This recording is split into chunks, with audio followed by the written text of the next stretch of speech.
Welcome! In this video, we'll show you how to quickly create your Hubert account.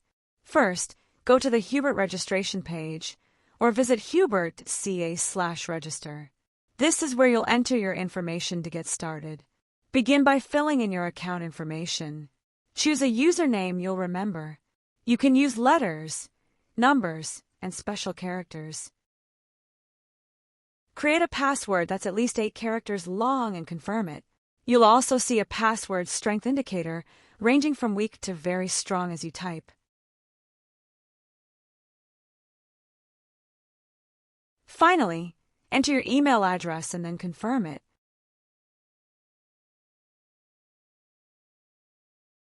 Next, enter your personal details, including your first and last name and a phone number. Please use the main number for your company. The second phone number is for an alternative business number at your location. It's optional. Some of you will see your company name and customer code automatically applied.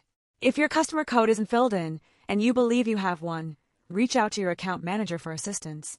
If you don't know who your account manager is, you can contact sales at hubert.ca or call 888-835-7929. This ensures your account is linked to your microsite. Next, select your type of business from the drop-down menu. If you don't see an option that perfectly fits, just choose the closest one. Finally, click the orange button to create your account. And that's it. You're now ready